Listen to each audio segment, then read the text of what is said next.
कुछ साल पहले एक स्कीम आई थी, कलपुर्जों वाला एक शेर था जो लोगो था, इसका नाम था मेक इन इंडिया। नाम से ही साफ था कि ये स्कीम इंडिया के अंदर प्रोडक्शन बढ़ाना चाह रही थी। इन शॉर्ट, भारत को एक हद तक आत्मनिर्भर बनाना चाहती थी। फिर 2020 में कोरोना के दौर में आया शब्द आत्मनिर्भर, जिसके तहत सरकार ने ढेर सारे पैसे भी निकालने का दावा किया। तो अब एक सवाल है कि जब मेक इन इंडिया पहले से था तो आत्मनिर्भर भारत की क्या जरूरत थी? क्या दोनों अलग हैं? क्या दोनों एक हैं? और अगर अंतर है तो वो अंतर गंगाधर और शक्तिमान वाला है या शक्तिमान और आर्यमान वाला? आज इस बारे में बात करेंगे आसान भाषा में मेरे यानी प्रतीक्षा के साथ।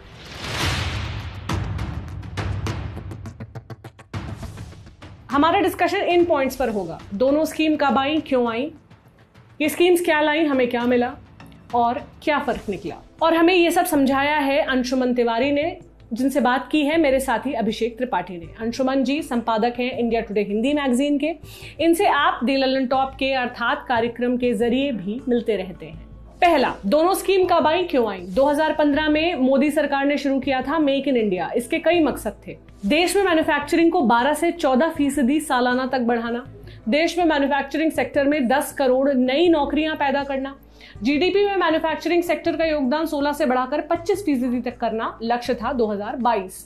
इसके लिए देश के द्वारा देश के लिए टाइप प्लानिंग की गई थी।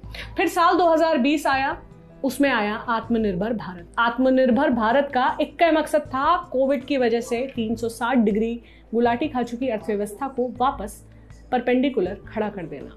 दूसरा, क्या लाई ये स्कीम्स, क्या मिला? मेक इन इंडिया का दावा था कि निवेश बढ़ेगा, लेकिन जो निवेश 2014 तक जीडीपी का 31.3% था, वो 2018 तक 28.6% रह गया। प्राइवेट सेक्टर इन्वेस्टमेंट 24.2% से घटकर 21.5% रह गया। हाउस होल्ड सेविंग यानी लोगों की बचत भी घट गई। और इसका सीधा सा सिद्धांत है कि जब तक मेरे पास पैसा बचेगा नहीं तब तक मैं कुछ खरीदूंगी कैसे, और जब तक मैं बाजार से ज्यादा खरीदूंगी नहीं तब तक पैसा बाजार में कैसे आएगा। इसलिए सरकारों को यह चिंता करनी चाहिए कि लोगों की बचत कैसे हो। जब मेक इन इंडिया बहुत ज्यादा इफेक्टिव नहीं रहा तो कहा गया कि सरकार अब नई मैन्युफैक्चरिंग पॉलिसी ही लेकर आएगी। वो भी अभी तक नहीं आई। फिर ज्यादातर सेक्टर में एफडीआई यानी फॉरेन डायरेक्ट इन्वेस्टमेंट कर दिया गया, लेकिन एफडीआई उम्मीद के मुताबिक आया नहीं। मेक इन इंडिया कतई लंबी उड़ान नहीं ले सका। अब तो सत्ताधारियों ने भी मेक इन इंडिया कीवर्ड से कन्नी काटना शुरू कर दिया है। अब बात आत्मनिर्भर भारत की। ये मार्केट में नया आया है, लेकिन इसको स्कीम कहना ही गलत है। ये बेल आउट पैकेज था, राहत पैकेज। अब तक तो इसका धागा खोला जा चुका है। सरकार ने दावा किया था कि 20 लाख करोड़ रुपए इंजेक्ट किए जा रहे हैं इकोनॉमी को वापस दुरुस्त करने के लिए, मगर जब तिया पाचा किया गया तो पता चला कि सरकार की जेब से तो सिर्फ 1.5 लाख रुपए के आसपास ही गया। बाकी तो लोन मेला लगा दिया गया कि लोग ज्यादा से ज्यादा लोन लें और जय सिया राम कर लें। तो दोनों में क्या फर्क निकला? अंशुमन तिवारी कहते हैं कि इन दोनों की तुलना ही नहीं हो सकती।